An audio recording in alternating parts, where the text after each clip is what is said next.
Before we start off with anything, I'd just like to make it clear that I'm going to be discussing Juniors as a work of art with a team behind it, not what its creator has come to be known for. Most importantly, I want to analyze it as I would any other game. Not only is it obvious that a lot of heart and soul went into this, it really just is a fine game. In fact, most have come to claim this as their favorite fan game in recent years. For those unaware, Juniors is a recently released Five Nights at Freddy's fan game and adaptation of sorts. It had been in production for quite a while, and after a vicious cycle of controversy and supposed recovery, it was unveiled to the public about 2 months ago. Before moving on, I'll give everyone a quick synopsis for clarity's sake. What is Juniors? After agreeing to take part in the ongoing Juniors investigation, you are greeted by a passive spirit named Paul Bear, a helper on your journey to flush out the evil that hides within the creepy old animatronic suits. However, that evil wants something other than your life. It wants Paul Bear. And there it is. As with any game, fan game or not, everyone has their critiques to the overall narrative and mechanics. However, one thing I've seen pop up quite a few times is the ending and how the final act is supposedly subpar and disconnected from the rest of the game. Any reviewer I've heard has a different perspective on the game's final hours as opposed to everything else leading up to it. To be honest, I can understand the sentiment. After all, the aforementioned final act was a staggering jump from the loop we'd become used to over the course of the game. There wasn't enough time to grasp the reins of something completely out of the blue. On top of that, many point out how it's nothing but a FNAF 2 clone with the very obvious recreation of how their entry in the series played out.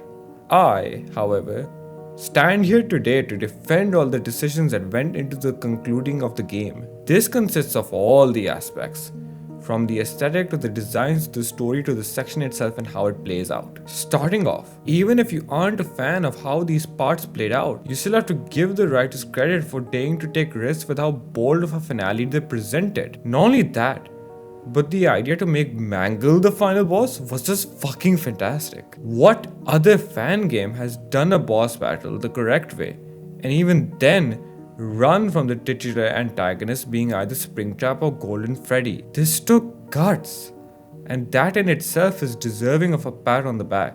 We aren't just stopping there though. The sheer implementation of Mangle being a mishmash of the other animatronics is splendidly surprising to gawk at. Not only that, but it works really well with the lore and progression of the game since it gives a clear-cut explanation as to how the animatronics would degrade into the withered versions of themselves. We get to see some spectacular designs and we have a reason for why they're even there. That's a win-win situation if I've ever seen one. Speaking of the designs, let's take a look at those, shall we? The looks of the animatronics are the definition of Uncanny Valley if ever there was one. They resemble what you imagine the animatronics of that era to be constructed like. But in reality, it's far from how they actually would be. The vibes emanating from these vessels of monstrosity are familiar enough to where we could see them passable as animatronics in a children's establishment, but the repulsing ugliness keeps you entranced long enough to notice just how uncomfortable the animatronics make you feel. Personally, the first time I gazed upon these creatures, I had shivers run down my spine. That's how you know you've nailed the concept of disturbing on the head. Perhaps there is something to do with tapping into our malleable memories of how we remember characters similar to that of Juniors from our past. Regardless, there's no doubting that they are nothing short of excellent. What's more is that, as mentioned before, the progressed withered versions intertwine with not just story but gameplay too. Yes, gameplay. Did you know the borrowed mask element from FNAF 2 has you use Bonnie's torn off face as a way to hide from the animatronics? Like, this is what I mean when I say that the attention to detail is insane. The artists not only paid homage to the source material, but they used it to their own advantage at the same time. And now that we already are on the topic of mechanics, let's take a gander at that. With us now reaching the second most controversial part of the game, I'm just going to be upfront with you guys. Juniors is a better FNAF 2 than the actual FNAF 2. Hear me out before you come at me with those pitchforks, okay? For its time, Five Nights at Freddy's 2 was an amazing entry. There was an excess of characters, but that was necessary for the vibe that Scott Cawthon was going for. It was planned, it was imaginative, and it was great. But you can't deny that a lot of the animatronics were underutilized, the only unique ones being the puppet and Foxy. I'm not going to count Balloon Boy because he was just annoying as shit.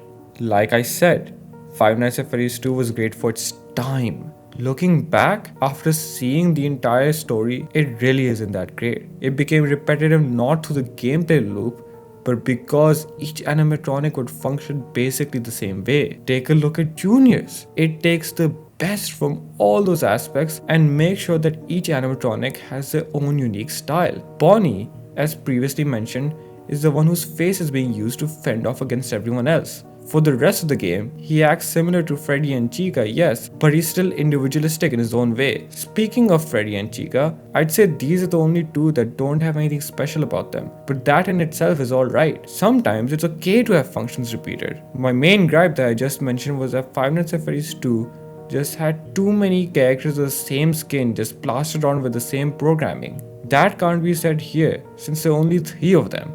3 is a significantly less number to whatever the fuck was going on in that clusterfuck. And then we have Foxy acting as his former self, with the puppet and Balloon Boy acting out how they were in the original Five Nights at Freddy's 2. And if that still isn't good enough for you, there's a whole second act of the final act. And that just flips the game onto its head even more than it already had been previously. Watching Mangle be built on that conveyor belt has to be one of the most tension-filled scenes I've ever been a part of in any fan game or even actual game in the Five Nights at Freddy's series. I like to think this comment is the best example of that. I wish a lot more games had moments of where you're just quietly going, oh shit, oh shit, oh shit, as you watch the stakes rise and the tension escalate. That is precisely what the construction of the Mangle is. A threat that's slowly rising in front of you, so to speak, letting you watch as it manifests, making your eyes widen, and damn, the music helps as the pitch increases and increases with each animatronic, adding to the pile that is Mangle. Also, just a side tangent because I wasn't able to fit this anywhere else in the video, but the music is fucking fantastic. I'm not even kidding, but the composer did an amazing job with this game, and I wish them the most success in the future. Personally, this track, London Bridge, which plays on the final night, sounds intense, yes, but it also sounds like you're fighting on equal ground with the spirit. If you don't know what I mean, a lot of Five Nights at Freddy's games work because you get the feeling that you're just trying to survive. It's pure horror. But, to me, this entire section of the game makes you feel more as though you're fighting one-on-one, as if you're an equal, as if you have a chance, as if you're actually doing something that has an impact. It's no longer just about trying to survive as you were throughout the other 5 nights. It's about a conclusion, it's about a finale, and it does it really, really well, as with everything else in this game. And on top of that, I don't know if people know this, but when you enter the basement, the opening sequence is an exact recreation of the Five Nights at Freddy's 2 trailer. Do you get what I mean with the amount of detail put into this game?